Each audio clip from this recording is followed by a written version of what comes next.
putra Siti Fatimah binti Rasulullah sallallahu alaihi wasallam dibunuh. Bahkan bukan hanya dibunuh Bapak Ibu, setelah dibunuh Sayyidina Husain mati, ya, gugur syahid, kepala dipisah dengan leher.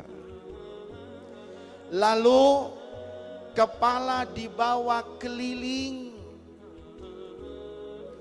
ditaruh di atas pedang, dibawa keliling, oleh komandan perang Ubaidillah bin Ziyad yang bernama Syammar bin Jaushan. Bawa keliling, diserahkan kepada Ubaidillah bin Ziyad sebagai gubernur Basrah, Kufah dan Basrah yang diangkat oleh Yazid bin Muawiyah. Ya, Syammar binti Jaushan. Silahkan dipikir. Akhirnya kepala Imam Husain sampai di tempat Ubaidillah bin Ziyad, dikirim lagi ke Damaskus, dilaporkan kepada Yazid bin Muawiyah, disambut dengan pesta. Ya. Dan kejadian panjang, sejarahnya panjang Bapak Ibu. Intinya Imam Husain dibunuh, syahid. Padahal jauh-jauh hari ketika Nabi Muhammad masih hidup, Imam Husain masih usia kanak-kanak. Nabi Muhammad sallallahu alaihi wasallam ketika Imam Husain Rasul ketika akikah Imam Husain, ketika melaksanakan akikah Imam Husain, Rasul sallallahu alaihi wasallam ambil Sayyidina Husain yang masih bayi, lalu ditaruh di pangkuan Nabi Muhammad sallallahu alaihi wasallam. Melihat bayi Sayyidina Husain, Nabi Muhammad nangis. Ummu Salamah bertanya kepada Rasul, "Ya Rasulullah, kenapa Nabi Muhammad nangis?" Ummu Salamah, "Ini putraku nanti akan dibantai oleh umatku sendiri. Bukan orang lain, tapi umatku sendiri akan membantai dia." Ya. Kemudian setelah Sayyidina Husain menginjak kanak-kanak, kembali terulang. Malaikat Jibril datang masuk ke rumah Ummi Salamah.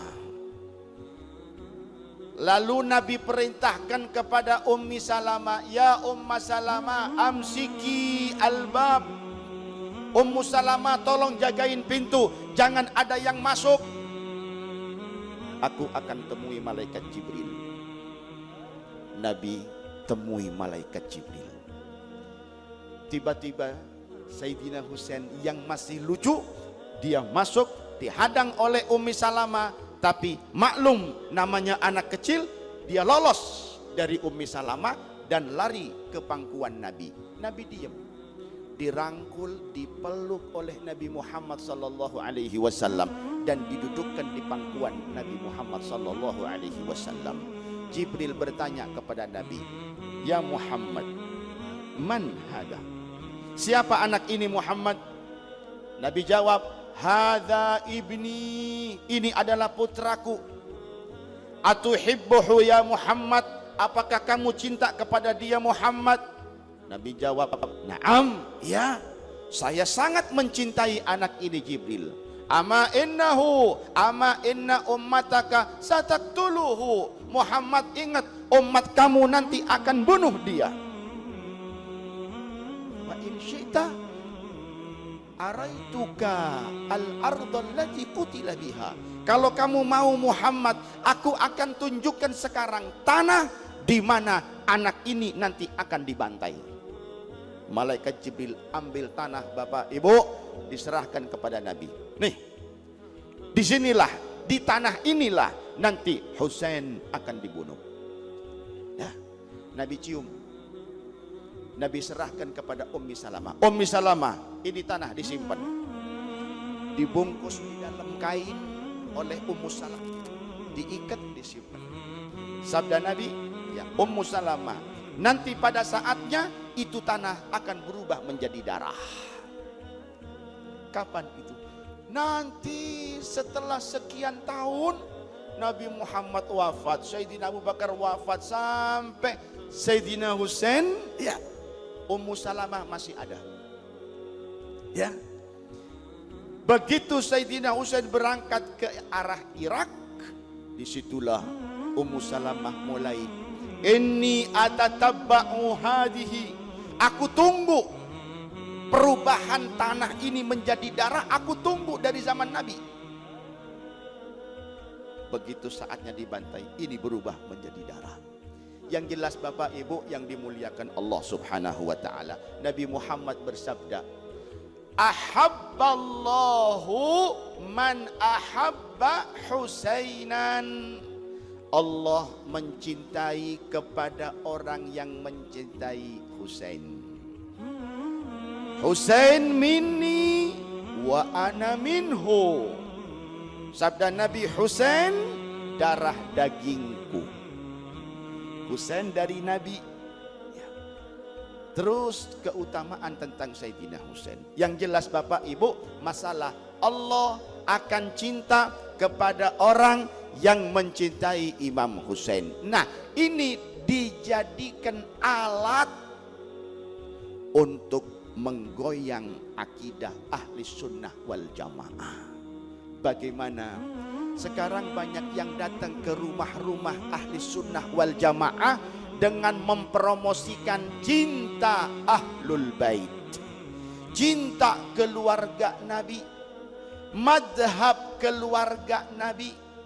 Bapak Ibu, kita harus ingat bahwa hakikat madhab ahlul bait, hakikat madhab keluarga Nabi, itulah akidah ahlus sunnah wal jamaah.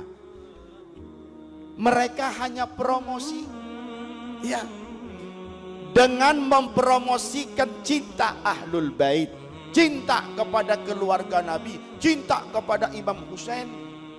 Sekarang ini Bapak 10 Asyura, mereka lagi semangat nih, lagi narik-narik jamaah. Ayo, apa? Kita sebagai umat Islam yang mencintai Sayyidina Husain akan dicintai oleh Allah Subhanahu wa taala. Maka sekarang hari ini kita harus tunjukkan bagaimana kecintaan kita kepada Imam Husain. Ayo kumpul di mana? Di Bandung. Bagaimana rame-rame kita apa? Rame-rame apa? Berkabung atas gugurnya Sayyidina Husain.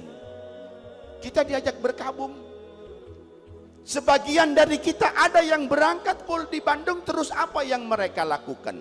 Mereka pukul dada, ada yang pukul pipi, ada yang pukul punggung sampai berdarah. Subhanallah. Apa? Ini pan rasa cinta kita kepada Sayyidina Husain, karena kita berharap dicintai oleh Allah. Nabi bersabda, Allah akan cinta kepada orang yang cinta kepada Imam Husain. Subhanallah. Bapak Ibu, hari ini 10 Asyura, hari ini 10 Muharram.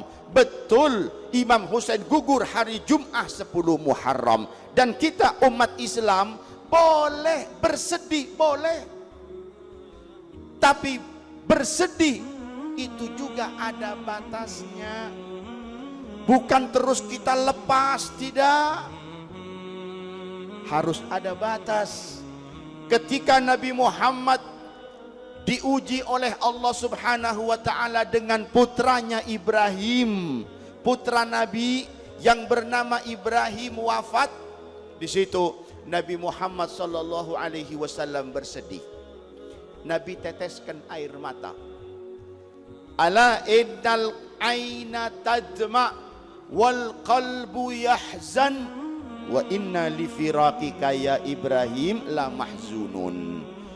Air mata boleh netes, hati boleh sedih saat ada keluarga yang wafat, tapi la'anallah man darabal khudud, Allah melaknat orang yang pukul-pukul pipi, Allah melaknat orang yang pukul-pukul kepala, atau yang wasyaqqal juyub, atau yang merobek-robek baju, merobek-robek kerudung, itu dilaknat oleh Allah Subhanahu wa ta'ala. Oleh karena itu Bapak Ibu yang dimuliakan Allah Subhanahu wa ta'ala, alhamdulillah kita bersyukur kepada Allah Subhanahu wa ta'ala dijadikan umat Islam, alhamdulillah, dijadikan umat Nabi Muhammad, alhamdulillah, dijadikan muslim yang berakidah ahli sunnah wal jamaah, alhamdulillah. Ini harus dipertahankan terus Bapak Ibu yang dimuliakan Allah Subhanahu wa ta'ala.